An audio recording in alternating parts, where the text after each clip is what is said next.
Hej! Jag heter Christer. Jag ska prata lite om när jag meckade med min BMW 02. Jag hade hissat upp den på OK och skulle byta hardskivan. Det var en kompis som sa till mig, ja, men det är ju en ring, det kan inte heta hardskiva då, det måste ju heta hardring. För det är en ring, men ja, jag tror det heter hardskiva faktiskt. Men i alla fall, det är nämligen så, det hardskiva kommer nog ifrån hur det såg ut från början. T-Forden och de här, de gick ju inte så fort, så att då funkar det bra med en skiva. På min traktor är en skiva också förresten. Nog om det. Jag skulle byta hardskivan. Den sitter ju mellan växellådan, alltså utgången på växellådan, där sitter ju en medbringare och så sitter ju hardskivan och så sitter kardanen. Och sen är ju det en gummikoppling däremellan. Det är hardskivan. Och den hade spruckit då, så att jag var ju tvungen att byta den. Men det var det att jag kom inte åt på baksidan. Framsidan då, alltså ifrån där kardanen sitter emot. Där gick det ju att komma åt med verktygen och sådär. Men på andra sidan, då satt det liksom en grej i vägen. Så att man var tvungen att ha specialverktyg. Alltså att jag hade hissat upp den där då inne på OK och hade lossat kardanen då på utsidan då, och så skulle jag försöka få bort det på insidan. Och hur ska jag göra? Och jag höll på där, oj. Men så, eftersom jag är kristen så frågade jag Herren då bara. Hur ska jag göra för att det här ska funka? Hur ska jag klara av det här? Hjälp mig. Och så fick jag en idé då att ring upp till brorsan. Och så gjorde jag det. Han bodde inte så långt därifrån. Så jag ringde upp till brorsan och så sa jag behöver komma åt bakom hardskivan. Det skulle nog funka med en blocknyckel som var lite böjd. Sa jag till honom. Ja, men ta med dig när han kom hit. Så böjer den åt dig.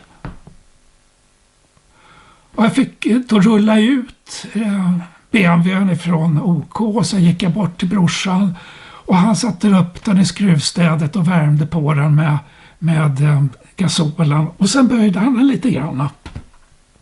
Och sen tog jag den med mig, rullade jag in BMWn igen och fortsatte och då passade det perfekt.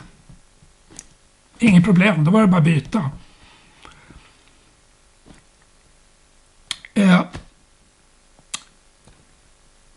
Det här, det är så roligt det här med en resa tillsammans med Jesus. Att liksom ta steg efter steg tillsammans med honom. För om du har lyssnat på de andra programmen så har du hört att jag har varit med om olika sådana här saker. Där Gud faktiskt svarar när man ber. Men han låter kanske inte det bara dimpa ner så att hardskivan lossnar. Så att jag kan sätta dit en i. Eller att någon kommer med någon annan lösning. Utan ofta är det så här att man får en idé, en tanke. Och så löser det sig med hjälp av det.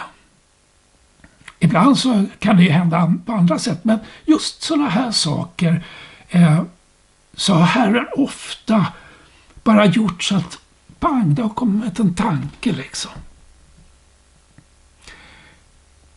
Jag skulle vilja uppmana dig att prova att våga prova.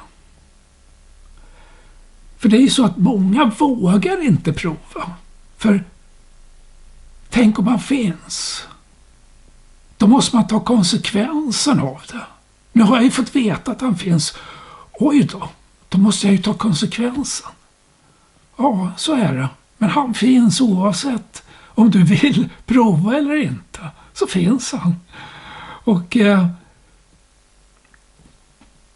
jag skulle bara vilja uppmana dig att vänd dig till honom och säg så här att Jesus, kom in i mitt liv.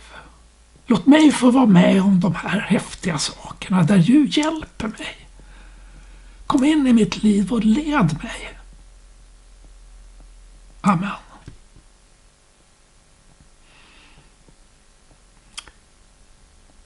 Ja, jag riktigt önskar dig lycka till faktiskt. Att du ska få vara med om den här resan som jag har fått vara med om.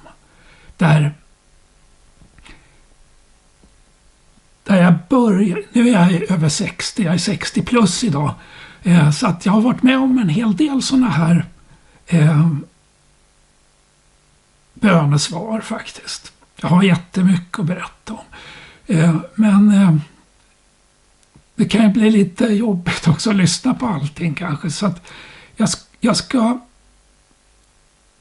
jag kommer bara göra några program här med några exempel. Just bara för att du ska få se och förstå hur enkelt det är. Hej då, vi ses där ute.